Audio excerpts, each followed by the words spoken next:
I need not pause to say how very delighted I am to be here this morning, and to have the opportunity of standing in this very great and significant pulpit.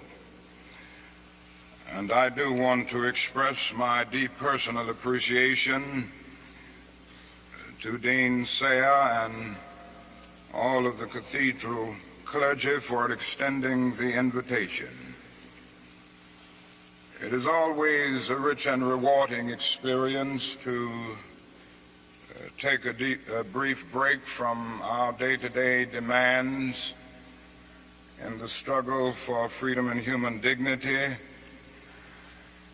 and discuss the issues involved in that struggle with concerned friends of goodwill all over our nation. And certainly it is always a deep and meaningful experience to be in a worship service. And so for many reasons, I'm happy to be here today. I would like to use as a subject from which to preach this morning, remaining awake through a great revolution. And the text for the morning is found in the book of Revelation. There are two passages there that I would like to quote. It's in the 16th chapter of that book. Behold, I make all things new.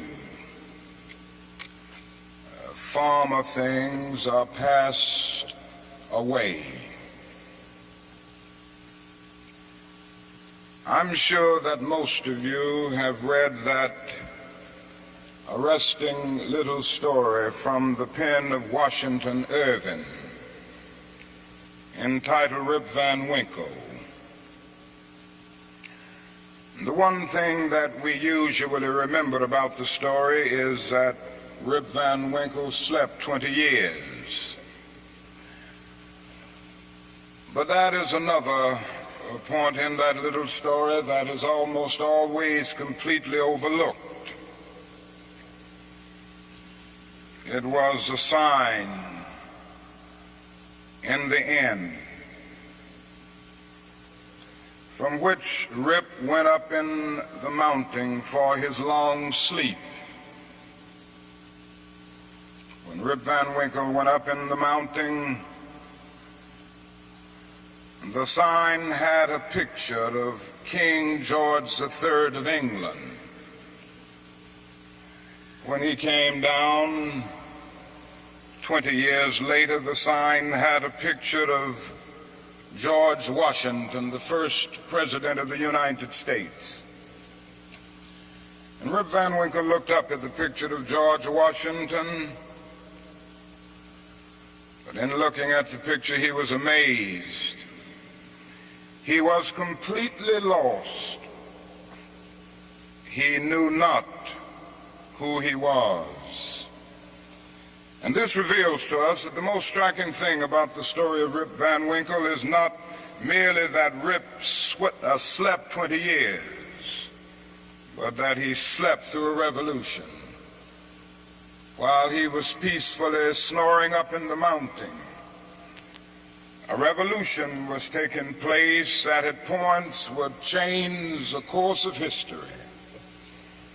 And Rip knew nothing about it. He was asleep. Yes, he slept through a revolution. One of the great liabilities of life is that all too many people find themselves living amid a great period of social change, and yet they fail to develop the new attitudes, the new mental responses that the new situation demands.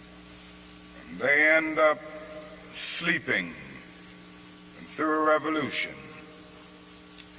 There can be no gainsaying of the fact that a great revolution has taken place in the world today. In the sense, it is a triple revolution. That is a technological revolution with the impact of automation and cybernation. Then that is a revolution in weaponry with the emergence of atomic and nuclear weapons of warfare. Then that is a human rights revolution with the freedom explosion that has taken place all over the world. Yes, we do live in a period where changes are taking place, and that is still the voice crying through the vista of time, saying, "Behold, I make all things new. Former things are passed away." Now, whenever anything new comes into history, it brings with it new challenges and new opportunities. And I would like to deal with the challenges that we face today as a result of this triple revolution that has taken place in the world today. First, we are challenged to develop a world perspective. No individual can live alone. No nation can live alone. And anyone who feels that he can live alone is sleeping through a revolution. The world in which we live is geographically one. The challenge that we face today is to make it one in terms of brotherhood. Now, it's true that the geographical oneness of this age has come to be to a large extent through modern man's scientific ingenuity. Modern man, through his scientific genius, has been able to dwarf distance and place time in chains. And our jet planes have compressed into minutes distances that once took weeks and even months. All of this tells us that our world is a neighborhood. Through our scientific and technological genius, we have made of this world a neighborhood, and yet we have not had the ethical commitment to make of it a brotherhood. But somehow and in some way we've got to do this. We must all learn to live together as brothers, or we will all perish together as fools. We are tied together in the single garment of destiny, caught in an inescapable network of mutuality. Whatever affects one directly affects all indirectly. For some strange reason, I can never be what I ought to be until you are what you ought to be, and you can never be what you ought to be until I am what I ought to be. This is the way God's universe is made. This is the way it is structured. John Donne caught it years ago and placed it in graphic terms.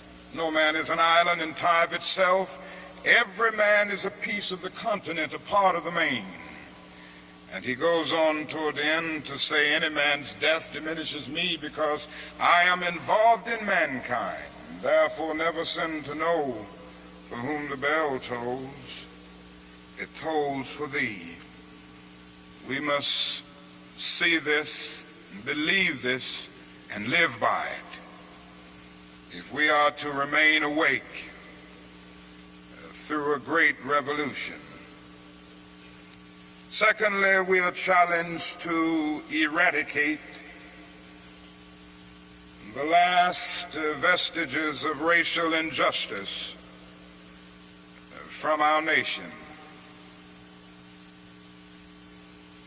I must say this morning that racial injustice is still the black man's burden and the white man's shame. It is an unhappy truth that racism is a way of life for the vast majority of white Americans, spoken and unspoken, acknowledged and denied, subtle and sometimes not so subtle. The disease of racism permeates and poisons a whole body politic. And I can see nothing more urgent than for America to work passionately and unrelentingly to get rid of the disease of racism. Something positive must be done. Everyone must share in the guilt, as individuals and as institutions. The government must certainly share the guilt. Individuals must share the guilt. Even the church must share the guilt. We must face the sad fact at 11 o'clock on Sunday morning when we stand to sing, "In Christ there is no east nor west." We stand in the most segregated hour of America. The hour has come for everybody, and for all institutions, for the public sector and the private sector, to work to get rid of racism. Now, if we are to do it, we must honestly admit certain things and get rid of certain myths that have constantly been disseminated all over our nation. One is the myth of time. It is a notion that only time can solve the problem of racial injustice. And there are those who often sincerely say to the Negro and his allies in the white community, "Why don't you slow up? Stop pushing things so fast. Only time can solve the problem. And if you will just be nice and patient and continue to pray, in 100 or 200 years, the problem will work itself out." Well, that is an answer to that myth. And it is that time is neutral. It can be used either constructively or destructively. And I'm sorry to say this morning that I'm absolutely convinced that the forces of ill will in our nation, the extreme rightists of our nation, the people on the wrong side, have used time much more effectively than the forces of goodwill. And it may well be that we will have to repent in this generation, not merely for the vitriolic words and the violent actions of the bad people, but for the appalling silence and indifference of the good people who sit around and say, "Wait on time." Somewhere we must come to see that human progress never rolls in on the wheels of inevitability. It comes through the tireless efforts and the persistent work of dedicated individuals who are willing to be co-workers with God. And without this hard work, time itself becomes an ally of the primitive forces of social stagnation. So we must help time and realize that the time is always right to do right. Now, that is another myth that still gets around. It is a kind of over-reliance on the bootstrap philosophy. And there are those who still feel that if the Negro is to rise out of poverty, if the Negro is to rise out of slum conditions, if he is to rise out of discrimination and segregation, he must do it all by himself. And so they say the Negro must lift himself by his own bootstraps. They never stopped to realize that no other ethnic group has been a slave on American soil. The people who say this never stop to realize that the nation made the black man's color a stigma. But beyond this, they never stop to realize the debt that they owe a people who were kept in slavery 244 years. In 1863, the Negro was told that he was free as a result of the Emancipation Proclamation being signed by Abraham Lincoln. But he was not given any land to make that freedom meaningful.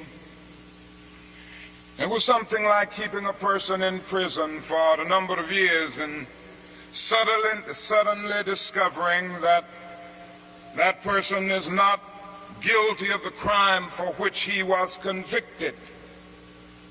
And you just go up to him and say, now you're free. But you don't give him any bus fare to get to town. You don't give him any money to get some clothes to put on his back or to get on his feet again in life. Every code of jurisprudence would rise up against this. And yet this is the very thing that our nation did to the black man. It simply said you're free, and it left him there penniless, illiterate, not knowing what to do. And the irony of it all is that at the same time that the nation failed to do anything for the black man,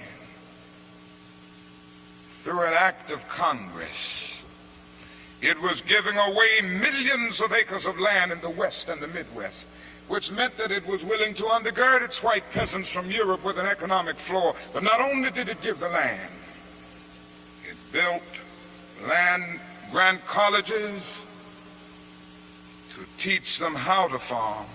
Not only that, it provided county agents to further their expertise in farming. Not only that, as the years unfolded, it provided low interest rates so that they could mechanize our farms. And to this day, thousands of these very persons are receiving millions of dollars in federal subsidies every year not to farm.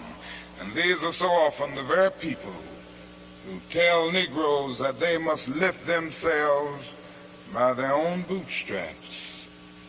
It's all right to tell a man to lift himself by his own bootstraps, but it is a cruel jest to say to a bootless man that he ought to lift himself by his own bootstraps. We must come to see that the roots of racism are very deep in our country. And there must be something positive and massive in order to get rid of all of the effects of racism and the tragedies of racial injustice. Now that is another thing closely related to racism that I would like to mention as another challenge. We are challenged to rid our nation and the world of poverty. Like a monstrous octopus, poverty spreads its nagging, prehensile tentacles into hamlets and villages all over our world. 2/3 of the peoples of the world go to bed hungry at night. They are ill-housed, they are ill-nourished, they are shabbily clad. I've seen it in Latin America, I've seen it in Africa. I've seen this poverty in Asia. I remember some years ago, Mrs. King and I journeyed to that great country known as India. And I never will forget the experience. It was a marvelous experience to meet and talk with the great leaders of India. And to meet and talk with and speak to thousands and thousands of people all over that vast country. These experiences will remain dear to me as long as the cords of memory shall lengthen. But I say to you this morning, my friends, there were those depressing moments. How can one avoid being depressed when he sees with his own eyes evidences of millions of people going to bed hungry tonight? How can one avoid being depressed when he sees with his own eyes God's children sleeping on the sidewalks at night? In Bombay, more than 1 million people sleep on the sidewalks every night. In Calcutta, more than 600,000 sleep on the sidewalks every night. They have no beds to sleep in. They have no houses to go in. How can one avoid being depressed when he discovers that out of India's population of more than 500 million people, some 480 million make an annual income of less than $90 a year, and most of them have never seen a doctor or dentist. As I noticed these things, something within me cried out, can we in America stand idly by and not be concerned? And an answer came, oh no, because the destiny of the United States is tied up with the destiny of India and every other nation. And I started thinking of the fact that we spend in America millions of dollars a day to store surplus food. And I said to myself, I know where we can store that food free of charge, in the wrinkled stomachs of the millions of God's children all over the world who go to bed hungry at night. And maybe we spend far too much of our national budget establishing military bases around the world rather than bases of genuine concern and understanding. But not only do we see poverty abroad, I would remind you that in our own nation there are about 40 million people who are poverty-stricken. I have seen them here and there. I've seen them in the ghettos of the North. I've seen them in the rural areas of the South. I've seen them in Appalachia. I've just been in the process of touring in many areas of our country. And I must confess that in some situations, I have literally found myself crying. I was in Marks, Mississippi the other day, which is in Quitman County, the poorest county in the United States.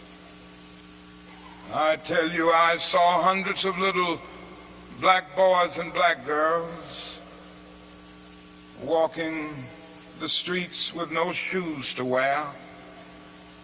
I saw their mothers and their fathers trying to carry on a little Head Start program, but they had no money. The federal government hadn't funded them. They were trying to carry on, and they raised a little money here and there, trying to get a little food to feed the children, trying to teach them a little something. And I saw mothers and fathers who said to me, not only were they unemployed, but they didn't get any kind of income, no old age pension, no welfare check or anything. I said, how do you live? And they say, well, we go around to the neighbors and ask them for a little something. When the berry season comes, we pick berries. When the rabbit season comes, we hunt and catch a few rabbits. And that's about it.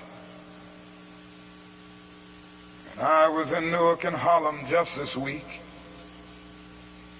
And I walked in to the homes of welfare mothers.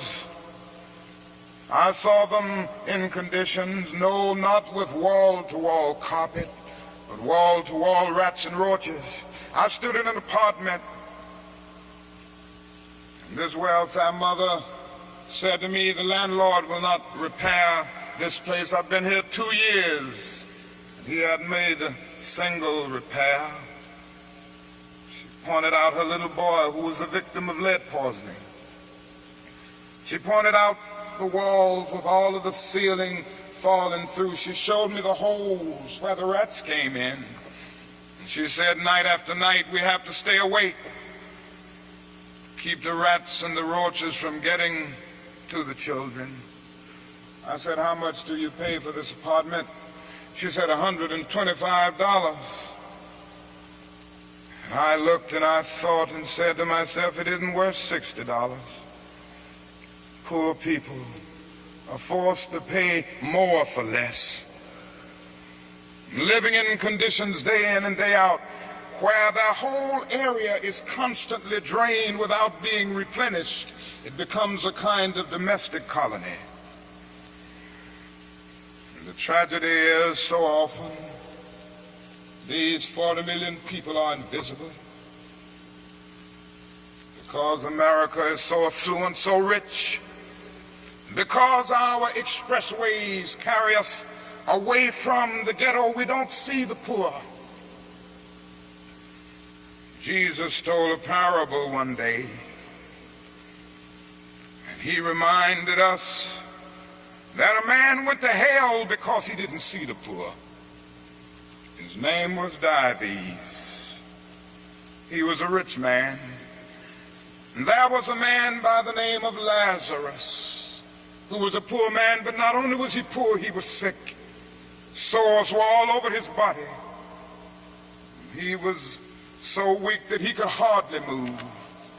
But he managed to get to the gate of Diocese every day, wanting just to have the crumbs that would fall from his table. Diocese did nothing about it.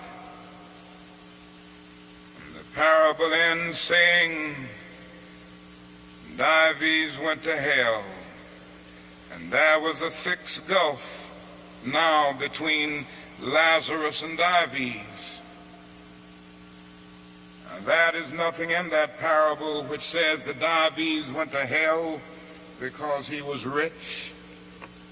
Jesus never made a universal indictment against all wealth. It is true that one day a rich young ruler came to him and he advised him to sell all, but in that instance Jesus was prescribing individual surgery and not setting forth a universal diagnosis. And if you will look at that parable with all of its symbolism, you will remember that a conversation took place between heaven and hell, and on the other end of that long distance call between heaven and hell was Abraham in heaven, talking to Diocese in hell. Now, Abraham was a very rich man. If you go back to the Old Testament, you see that he was the richest man of his days. So it was not a rich man in hell talking with a poor man in heaven. It was a little millionaire in hell talking with a multimillionaire in heaven. Diocese didn't go to hell because he was rich. Diocese didn't realize that his wealth was his opportunity. It was his opportunity to bridge the gulf that separated him from his brother Lazarus. Diocese went to hell because he passed by Lazarus every day and he never really saw him. He went to hell because he allowed his brother to become invisible. Diocese went to hell because he maximized the minimum and minimized the maximum. Indeed, Diocese went to hell because he sought to be a conscientious objector in the war against poverty. And this can happen to America, the richest nation in the world. There's nothing wrong with that. This is America's opportunity help bridge the gulf between the haves and the have-nots. And the question is whether America will do it. There's nothing new about poverty. What is new is that we now have the techniques and the resources to get rid of poverty. But the real question is whether we have the will. In a few weeks, some of us are coming to Washington to see if the will is still alive, or if it is alive in this nation. We're coming to Washington in a poor people's campaign. Yes, we're going to bring the tired, the poor, the huddled masses. We're going to bring those who have known long years of hurt and neglect. We're going to bring those who've come to feel that life is a long and desolate corridor with no exit sign. We're going to bring children and adults and old people, people who've never seen a doctor or a dentist in their lives. We're not coming to engage in any histrionic gesture. We're not coming to tear up Washington. We're coming to demand that the government will address itself to the problem of poverty. We read one day, we hold these truths to be self-evident, that all men are created equal, that they are endowed by their Creator with certain inalienable rights, that among these are life, liberty, and the pursuit of happiness. But if a man doesn't have a job or an income, he has neither life nor liberty and the possibility for the pursuit of happiness. He merely exists. We're coming to ask America to be true to the huge promissory note that it signed years ago. We're coming to engage in dramatic, non-violent action to call attention to the gulf between promise and fulfillment, to make the invisible visible. Why do we do it this way? We do it this way because it is our experience that the nation doesn't move around questions of genuine equality for the poor and for black people until it is confronted massively, dramatically, in terms of direct action. Great documents are here to tell us something should be done. We met here some years ago in the White House Conference on Civil Rights, and we out with the same recommendations that we will be demanding in our campaign here, but nothing has been done. The President's Commission on Technology, Automation, and Economic Progress recommended these things some time ago. Nothing has been done. Even the urban coalition made up of mayors of most of the cities of our country, and the leading businessmen have said that these things should be done. Nothing has been done. The Kerner Commission came out with its report just a few days ago and then made specific recommendations. Nothing has been done. And I submit that nothing will be done until people of goodwill put their bodies and their souls in motion. And it will be the kind of soul force brought into being as a result of this confrontation that I believe will make the difference. Yes, it will be a poor people's campaign. This is a question facing America. Ultimately, a great nation is a compassionate nation.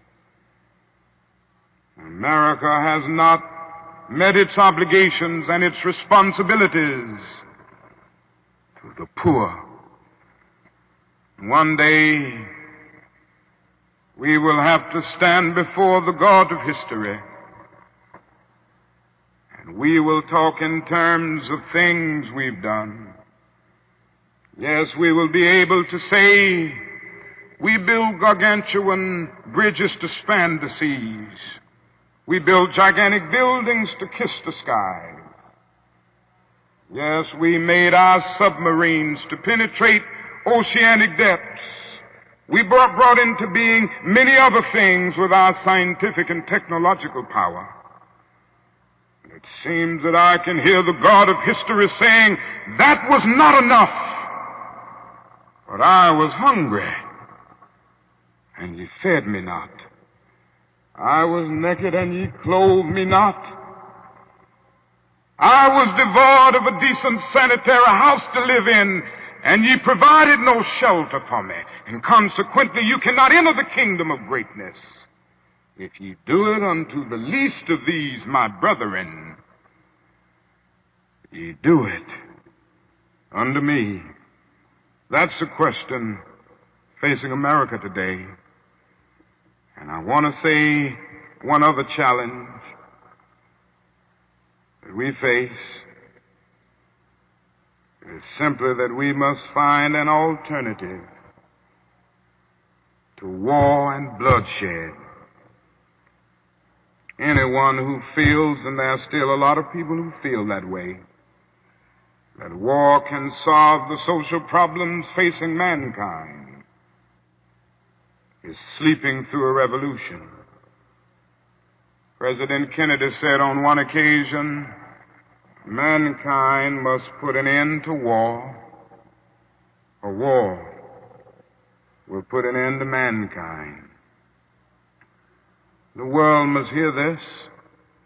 I pray God that America will hear this before it is too late, because today we are fighting a war.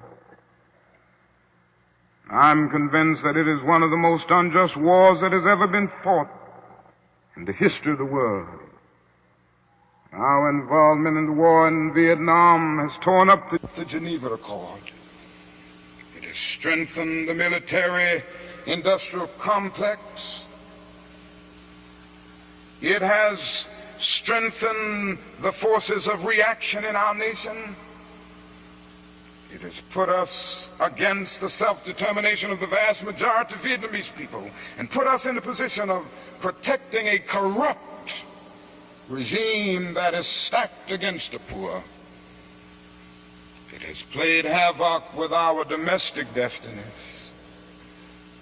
And this day we are spending $500,000 to kill every Viet Cong soldier. Every time we kill one, we spend about $500,000, while we spend only $53 a year for every person characterized as poverty-stricken in the so-called poverty program, which is not even a good skirmish against poverty. But not only that, it has put us in a position of appearing to the world as an arrogant nation. Here we are 10,000 miles away from home, fighting for the so-called freedom of the Vietnamese people when we've not even put our own house in order. And we force young black men and young white men to fight and kill in brutal solidarity. And yet when they come back home, they can't hardly live on the same block together. The judgment of God is upon us today. And we could go right down the line and see that something must be done, and something must be done quickly. We have alienated ourselves from other nations, so we end up morally and politically isolated in the world. There's not a single major ally of the United States of America that would dare send a troop to Vietnam, and so the only friends that we have now are a few quiet nations like Taiwan, Thailand, South Korea, and a few others. This is where we are. Mankind must put an end to war, or war will put an end to mankind. And the best way to start is to put an end to the war in Vietnam, because if it continues, we will inevitably come to the point of confronting China, which could lead the whole world to nuclear annihilation. It is no longer the choice, my friends, between violence and nonviolence. It is either nonviolence or non-existence, and the alternative to disarmament, the alternative to a greater suspension of nuclear tests, the alternative to strengthening the United Nations and thereby disarming the whole world, may well be a civilization plunged into the abyss of annihilation, and our earthly habitat will be transformed into an inferno that even the mind of Dante could not imagine This is why I felt the need of raising my voice against that war and working wherever I can to arouse the conscience of our nation on it. I remember so well when I first took a stand against the war in Vietnam, the critics took me on and they had their say in the most negative and sometimes most vicious way. One day a newsman came to me and said, "Dr. King, don't you think you're going to have to stop now opposing the war and move more in line with the administration's policy? Because I understand it has hurt the budget of your organization, and people who once respect you have lost respect. People who once respected you have lost respect for you. Don't you feel that you've really got to change your position?" I looked at him and I had to say, "Sir, I'm sorry, you don't know me. I'm not a consensus leader. I do not determine what is right and wrong by looking at the budget of the Southern Christian Leadership Conference or by taking a sort of Gallup poll of the majority opinion. Ultimately, a genuine leader is not a searcher for consensus, but a mold of consensus. On some positions, cowardice asks the question, is expedient? And then expediency comes along and asks the question, is it politic? Vanity asks the question, is it popular? And conscience asks the question, is it right? And there comes a time when one must take a position that is neither safe, nor politic, nor popular. But he must do it because conscience tells him it is right.